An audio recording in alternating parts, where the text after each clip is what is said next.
जय हिंद दोस्तों। इस समय मैं आप लोग को ट्रिग्नोमेट्री चैप्टर पढ़ा रहा हूँ। उस चैप्टर की लास्ट टाइम पर बेसिक क्लास हुई थी, उसमें मैंने आपको बेसिक फार्मूले कराए थे, उसमें किस टाइप के फार्मूले होती हैं। आज मैं उसी को ही आगे कंटिन्यू करूँगा। मैंने आपको ट्रिग्नोमेट्रिक फंक्शन बताया था कि ट्रिग्नोमेट्रिक फंक्शन क्या होता है, और वो भी मैंने बताया था कि जो ट्रिग्नोमेट्रिक फंक्शन होता है वो एक टाइप से एंगल से रिलेट होता है। जैसे कि साइन हुआ, साइन के साथ कोई एंगल भी आएगा, sine A, sine B, sine theta, sine gamma, sine alpha, ऐसे आएगा, एंगल भी आएगा साथ में। अगर केवल साइन लिखा है, केवल कॉस लिखा है, केवल टेन लिखा है तो कोई मतलब नहीं है। या फिर साइन लिखा कोई एंगल, या फिर साइन 30 डिग्री आ जाए, साइन 40 डिग्री आ जाए, और जो हमारा एंगल होता है डिग्री, फॉर एग्जाम्पल ये 30 डिग्री है, और इसको अगर हम लोग ऐसे लिख देते हैं कि इसके अगर हम लोग ने लिख दिया π/6, तो ये हो जाता है रेडियन। इसके ऊपर ये लगी डिग्री, ये होती है डिग्री, और ये होती है रेडियन। यहाँ पे पाई की वैल्यू होती है 180 डिग्री। तो आप लोग को डिग्री में भी पढ़ना है और आप लोग को रेडियन में भी पढ़ना है। ये पाई की वैल्यू होती है 180 डिग्री। आप लोगों को 6 से डिवाइड वो कर देंगे, तो यहाँ पे हमारा यहाँ पे 30 डिग्री आ जाएगा। हमने आपको बताया कि ट्रिग्नोमेट्रिक फंक्शन जो होता है वो हमेशा एंगल के फॉर्म में होता है, साथ में उसके एंगल भी लिखा जाता है। बिना एंगल के जो ट्रिग्नोमेट्रिक फंक्शन एक टाइप से इनकम्प्लीट माना जाता है। आज हम लोग ये बात करेंगे कि कुछ स्टैंडर्ड एंगल होते हैं, जैसे कि 0 degree, 30 degree, 45 degree, 60 degree, 90 degree, फिर आगे ऐसे भी कुछ स्टैंडर्ड एंगल होते हैं। हम लोग उस एंगल्स की वैल्यू को याद करेंगे और उनके एंगल्स की देखेंगे कि उन एंगल्स की वैल्यू क्या होती है। ये स्टैंडर्ड एंगल उनको बोलते हैं कि कुछ ऐसे फिक्स एंगल है जिनका भी क्वेश्चंस में बार बार यूज होता है। तो हम लोग उन क्वेश्चन में अगर उनको बार बार यूज हो रहा है तो हम लोग डायरेक्ट उनकी वैल्यू ही याद कर ले, क्योंकि अगर हम वैल्यू निकालेंगे बार बार तो हमें फिर प्रॉब्लम होगी। इनकी तो वैल्यू होती है, सब मेजर करके ही निकाली जाती है। ये आप लोगों के कोर्स में नहीं है कि कैसे वैल्यू निकाली जाती है, तो आप लोग को याद करना है कि हाँ ये कुछ होते हैं हमारे पास स्टैंडर्ड एंगल होते हैं, उनके ट्रिग्नोमेट्रिक फंक्शन की वैल्यू क्या होती है, तो वो आपको इस टाइप से लर्न कर लेना है। अभी तक आपने अगर और भी कहीं पढ़ा होगा या आपके स्कूल में या आपकी कोचिंग में, तो आप लोग को ये टेबल बना के सीधे आपको लर्न करना बता दिया गया होगा। लेकिन मैं आपको यहाँ पे लर्न करना नहीं बताऊँगा। आपको थोड़ा बहुत तो एक लाइन तो आपको लर्न करनी पड़ेगी, 1 या 2 लाइन।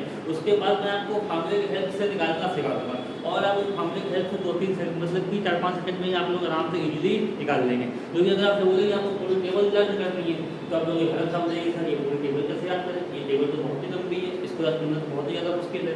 तो इसलिए आपको केवल 2 वैल्यू याद करनी पड़ेंगी, साइन की और कॉस की। और उसके बाद आप लोग को याद करना हो, या उसके बाद मैं आप लोग को निकालना सिखा दूँगा।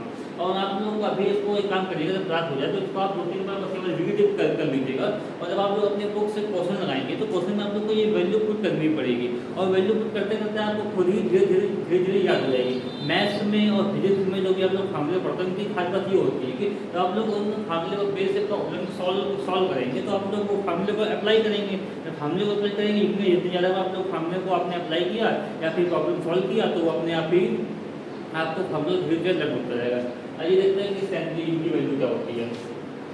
यहाँ हमारा टॉपिक है trigonometric function of some standard angles. हमारे पास स्टैंडर्ड एंगल्स है 0 degree, 30 degree, 45 degree, 60 degree, 90 degree. हमने यहाँ पे ब्रैकेट में इनका हमने रेडियन फॉर्म में भी लिख दिया, क्योंकि क्वेश्चन में कभी एंगल डिग्री में ना देखिए, वो रेडियन फॉर्म में दे देता है। अगर आपको क्या होता है, आपको उसका रेडियन फॉर्म भी पता होगा तो आप लोग इजीली इसको फाइंड कर लेंगे। तो देखिए रेडियन फॉर्म कैसे बनता है, तो मैं आपको लर्न करने एक ट्रिक भी बता दे रहा हूँ। ये पाई है, पाई की वैल्यू हमेशा होती है 180 डिग्री। ये आप लोगों को पता भी होगा क्योंकि आप लोग पहले इसको देख चुके होंगे। ये होती है 180 डिग्री होती है पाई की वैल्यू। तो अगर आप लोग 90 डिग्री π/2 कैसे हो जाएगा, अगर आप लोग यहाँ पे पाई की वैल्यू 180 डिग्री रखेंगे तो 180 डिग्री को हम 2 से डिवाइड करेंगे तो हमारा 90 डिग्री हमारा यहाँ पर आ जाएगा। सेम उसी टाइप से ये हमारा 60 डिग्री की वैल्यू हो जाएगी π/3, 45 डिग्री की वैल्यू हो जाएगी π/4 और 30 डिग्री की वैल्यू हो जाएगी π/6। आप अगर यहाँ पे पाई की जगह 180 डिग्री पुट करेंगे और इससे डिवाइड करेंगे, उससे आप लोग डिवाइड करेंगे तो सेम आपके एंगल के फॉर्म में आ जाएगा। ये आपका ट्रिग्नोमेट्रिक फंक्शन हो गया। इसको मैंने आपको एंगल बता दी कि स्टैंडर्ड एंगल कौन से होते हैं और उनका रेडियन फॉर्म क्या होता है, उनको डिग्री में कैसे लिखते हैं, और इनकी वैल्यू क्या होती है वो हम लोग देखते हैं। आपको यहाँ पे साइन की और कॉस की आपको यहाँ पे 2 वैल्यू याद करनी पड़ेगी, एक साइन की वैल्यू, दूसरी कॉस की वैल्यू। आपको उसके बाद मैं आपको फॉर्मूले की हेल्प से फाइंड करना सिखा दूँगा। देखते हैं साइन 0 की वैल्यू होती है 0 डिग्री, साइन 30 की वैल्यू होती है 1/2, साइन 45 की वैल्यू होती है 1/2, साइन 60 की वैल्यू होती है 3/2, साइन 90 की वैल्यू होती है 1। आपने साइन की याद कर ली, मैं आपको कॉस की याद करने के लिए एक बता दे रहा हूँ। आपने साइन की याद करी, साइन 0 से लेकर 90 तक आपने लिख दिया, और जब कॉस की लिखने की बारी आए तो आप लोग इसको रिवर्स ऑर्डर में लिख लीजिए। मतलब जो 0 to 90 है, फिर इसमें 90 को 0 फॉर्म में जैसे है वो लिख लीजिए, बिल्कुल रिवर्स ऑर्डर में। जैसे कि यहाँ पे लास्ट में क्या आया 1, तो हमने 1/2 लिख दिया। लास्ट में आया √3/2, हमने √3/2 लिख दिया। फिर 1/2 लिख दिया क्योंकि ये बिल्कुल मिडिल में पड़ रहा है। और फिर 1/2 आया, 1/2 यहाँ लिख दिया, फिर 0 आया, फिर 0 को यहाँ लिख दिया। मीन्स आपको साइन की वैल्यू आपको याद करनी थी 0 से लेकर 90 तक, मतलब कॉस की निकालने की है तो आपको साइन का बिल्कुल रिवर्स कर दीजिए। तो 0 to 90 है तो आप 90 to 0 कर दीजिए कॉस के केस में, तो वो हमारी कॉस की वैल्यू आ जाएगी। जैसे कि मैंने अभी आपको करके दिखाया, तो मैंने आपको एक वैल्यू अभी आपको लगनी हुई साइन के साथ ही, और उसके हेल्प से आपको कॉस की वैल्यू निकालनी है। देखते हैं कि 10 की वैल्यू कैसे निकालते हैं। ये मैं आपको लर्न करने की ट्रिक बता रहा हूँ कि कैसे लर्न करना है। मैं पूरी कोशिश करूँगा अपनी बात कि आप लोगों को कम से कम चीज़ें लर्न करनी पड़े। मोस्ट ऑफ द चीज़ें मैं आपको समझा दूँ। अब मैथ्स में कुछ ऐसी चीज़ें होती है, फॉर एग्जाम्पल बेसिक फार्मूले, फंडामेंटल फार्मूले, तो आपको लर्न करना ही करना पड़ेगा। सेम उसी तो इतनी बड़ी टेबल है, आपको उसकी फर्स्ट रो है वो तो आपको लर्न करनी ही पड़ेगी। भले मैं आपको सेकंड रो, थर्ड रो, उसके बाद मैं आपको निकालना सिखा दूँगा इजीली। और भाई एक चीज़ आपको ये सीख लीजिए कि इनफाइनाइट क्या होता है। इनफाइनाइट तो ये इसको डिनोट करते हैं, ये सिंबल होता है, इसको लोग बोलते हैं इनफाइनाइट। एक जीरो बनाइए, मतलब एक जीरो ऐसे बना लीजिए। या फिर जो 8 होता है 8, इसको आप लोग बिल्कुल मिटा दीजिए, तो ये हमारा बन जाएगा इनफाइनाइट। इनफाइनाइट आता कैसे? जब कोई भी नंबर हो, 1 हो गया या फिर 2 हो गया या फिर 3 हो गया, तो इनको हम लोग 0 से डिवाइड कर दो, 0 से, तो जो भी आएगा तो वो हमारा हो जाएगा इनफाइनाइट। मीन्स अगर हम लोग किसी भी नंबर को 0 से डिवाइड करेंगे तो हमारा हमेशा इनफाइनाइट आता है, ये हमारा अनडिफाइंड होता है। कॉस की वैल्यू आपने निकालनी सीखी। अब देखते हैं 10 की वैल्यू कैसे निकालते हैं। अब 10 का तो आप लोगों ने फार्मूला मैंने आपको लास्ट क्लास में ही नहीं पढ़ाया था। हमारा होता है tan theta equal to sin theta upon cos theta. ये tan थीटा बराबर होता है हमारा sin थीटा बराबर sin थीटा बराबर होता है हमारा sin theta upon cos theta. अब देखिए ये हमको sin थीटा की वैल्यू पता है, cos थीटा की वैल्यू पता है, मीन हमें sin 0 की वैल्यू पता है और हमें cos 0 की वैल्यू पता है। हमको अगर tan 0 की वैल्यू निकालना है तो हम sin को cos से डिवाइड कर देंगे। अगर आप लोग 0/1 करेंगे तो हमारा तो हमारा आ जाएगा 0 जी। अगर हमारे फ्रैक्शन के फॉर्म में 0 अगर न्यूमरेटर में आ रहा है और डिनोमिनेटर में चाहे जो हो तो उसकी वैल्यू ऑलवेज 0 होगी। और हमारे फ्रैक्शन के केस में अगर न्यूमरेटर में चाहे जो हो, लेकिन हमारा डिनोमिनेटर में अगर हमारा 0 आ रहा है तो उसकी वैल्यू हमारी ऑलवेज हमारी इनफाइनाइट होगी। समझ आप लोग ये बात। अब जब आती है sin 30 वैल्यू, यहाँ पे हम लोग sin को cos से डिवाइड कर देंगे तो 1/2/√3.2, तो इसको सॉल्व करने पे इसकी वैल्यू आ जाएगी 1/√3। इसको आप लोग रफ में डिवाइड करके देख सकते हैं, बिल्कुल सिंपल है। 7th क्लास का तो आप लोग इजीली इसको डिवाइड कर लोगे। और जब आती है 1/2 इनको डिवाइड करेंगे तो यहाँ पर कैंसिल हो जाएगा, इसलिए हमारे टाइम में 35 वैल्यू हो गई 1। अगर 60 के केस में देखते हैं तो हम ये 3/2 अपॉन 1/2, तो ये 2 आपस में कैंसिल हो जाएगा, तो हमारा tan 60 की वैल्यू हमारी मिल गई √3। बात आती है 90, सबसे स्पेशल केस। यहाँ पे हमारा sin 90 की वैल्यू 1 और cos 90 की वैल्यू हमारी 0, तो हम लोग tan 90 की वैल्यू निकालेंगे तो आगे 1/0, ये वाला केस जो मैंने अभी आपको निकाल के बताया था, ये तो 1/0 ये वाला केस है, ये यहाँ पे आ गया। 1/0 की वैल्यू तो होती है, क्योंकि मैंने बताया कि अगर 0 हमारा डिनोमिनेटर में आ रहा है और न्यूमरेटर में चाहे जो हो 1 2 3 4 कुछ भी हो, तो हमारी उसकी वैल्यू उस फ्रैक्शन की वैल्यू ऑलवेज इनफाइनाइट होती है। तो यहाँ पे हमारा tan 90 की वैल्यू आ गई इनफाइनाइट। 10 को आपने निकालना सीख लिया, अब आता है cot। देखते हैं cot कैसे निकालते हैं। मैंने आपको फार्मूला बताया था कि हमारे में cot थीटा होता है, वो cot थीटा होता है 1/tan थीटा। हमको tan थीटा पता है, हमें cos थीटा निकालना है। आप लोग ये जो भी है आप लोग इनका रेसिप्रोकल कर दीजिए, मींस 1/this, या फिर फॉर्मूले में वैल्यू पुट कर दीजिए, तो हमारे पास cos थीटा की वैल्यू आ जाएगी। हमारा यहाँ पे 0 है, 1/0 करेंगे, 1/0 वैल्यू होती है इनफाइनाइट, ये वाला केस। और ये 1/√3 है, फिर इसको 1/√3 करेंगे तो हमारा आ जाएगा √3। ये 1/1 को मतलब 1 होता है, और √3 है, इसको मतलब 1/√3 करेंगे तो हमारा 1/3 आ गया।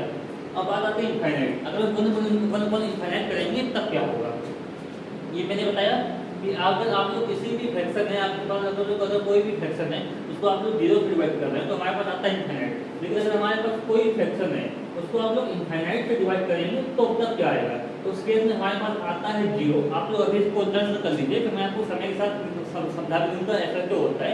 अगर मैंने अभी आपको एक्सप्लेन किया तो अभी आपको बेसिकली समझ में नहीं आएगा, क्योंकि अभी आपको माइंड ज़्यादा डेवलप नहीं हुआ है कि आप इतनी हाई और लॉजिकल बातें समझ सको, लेकिन टाइम के साथ साथ धीरे धीरे समझ में आता जाएगा। अभी आपके लिए जरूरी है कि रिजल्ट क्या होता है, तो आप लोग एज ए रिजल्ट इसको याद करिए, किसी भी नंबर को 2 हो जाए या फिर 3 हो जाए, अगर इसको हम लोग इनफाइनाइट से डिवाइड करेंगे तो यहाँ पे हमारा आ जाएगी, इनकी वैल्यू हमारी होती है 0। ये इसका आप लोग यहाँ पे आप लोग सुन लीजिए, ठीक है।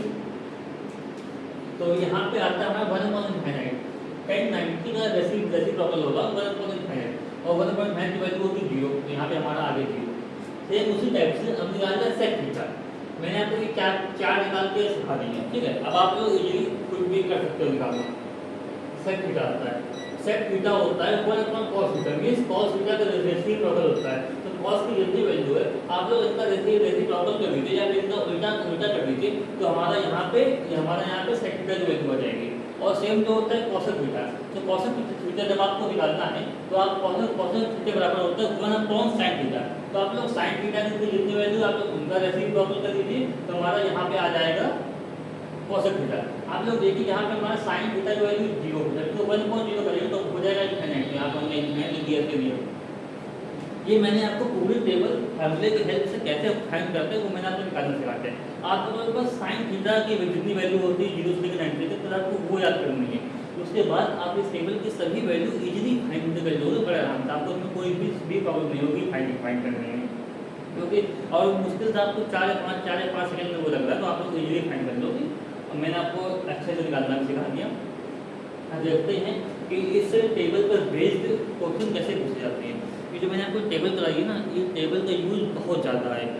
मैंने आपको जब ट्रिग्नोमेट्री की फर्स्ट क्लास थी तो उसमें तो मैंने आपको बता ही दिया था कि ट्रिग्नोमेट्री का यूज़ कितना ज़्यादा है आपकी मैथ में और आगे। और जहाँ ट्रिग्नोमेट्री आएगी वो अपने साथ एंगल लेके आएगी, तो एंगल लेके आएगी तो साथ में टेबल भी आएगा, क्योंकि अगर आप एंगल यूज़ कर रहे हैं साइन 30 डिग्री साइन 60 डिग्री, और अगर आपको उनकी वैल्यू ही नहीं पता है तो आप लोगों को फिर मतलब क्या होगा, फिर वहाँ पे आपका प्रॉब्लम ही नहीं सॉल्व होगा। तो इसलिए वैल्यू आपको मालूम होनी चाहिए, इसलिए आज की क्लास बहुत ज़्यादा इंपॉर्टेंट है आपको आगे ट्रिग्नोमेट्री समझने के लिए और उसके प्रॉब्लम सॉल्व करने के लिए। यहाँ मैंने आपको स्टैंडर्ड एंगल केवल 90 डिग्री तक कराए, लेकिन स्टैंडर्ड एंगल और भी होते हैं पूरे, मतलब कि 360 या उससे ऊपर तक भी होते हैं। अभी मैं आपको आगे की कल की क्लासेस में एक मेथड बताऊंगा, एक फार्मूला होता है, इसकी हेल्प से आप लोग 90 डिग्री तक याद करेंगे। फिर तो 120 होती है, 135 डिग्री होती है, 180 डिग्री होती है, तो उन सबकी वैल्यू आप लोग इनकी ही हेल्प से निकाल दोगे जो 90 डिग्री तक याद करने के बाद। तो इसलिए मैं आपको आगे की वैल्यू याद नहीं करा रहा हूँ, आप लोग को बस मेनली इतनी ही याद करनी है, उसके बाद आप फार्मूले की हेल्प से धीरे धीरे निकालना सीख जाओगे। अब देखते हैं किस पर टाइप के क्वेश्चन पूछता है exam. Find the value of sin square pi by 6 cos square pi by 6 sin square two sin square pi by 4। ये मैंने आपको बता दिया था, पाई बाई 6 की वैल्यू होती है हमारी 30 डिग्री, और हमारे यहाँ पर पाई बाई 4 की वैल्यू होती है 25 डिग्री। तो आप लोग इनकी वैल्यू पुट कर दीजिए। सबसे पहले sin स्क्वायर पाई बाई 6, तो इसका मतलब ये होता है कि sin पाई बाई 6 का होल स्क्वायर। इसका मतलब यहाँ पे एक ये होता है। बहुत से बच्चे एक गलती करते हैं, वो मैं आपको बता रहा हूँ, आप लोग वो गलती कभी ना करिएगा। ये होता है, एक होता है साइन स्क्वायर थीटा और एक होता है साइन थीटा स्क्वायर।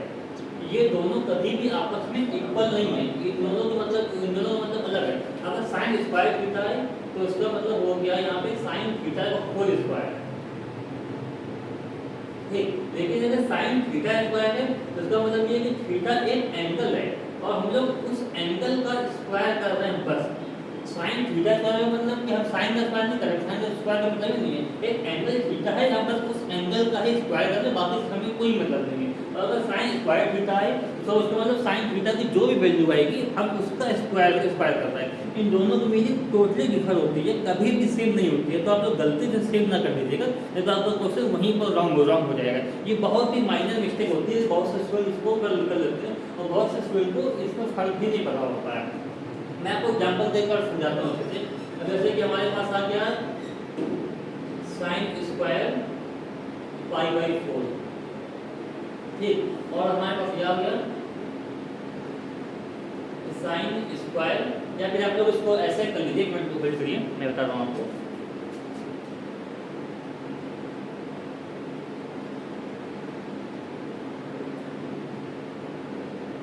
हाँ यहाँ भी हमारा हो गया, इसको आप लोग साइन स्क्वायर पाई बाई 4 हो गया।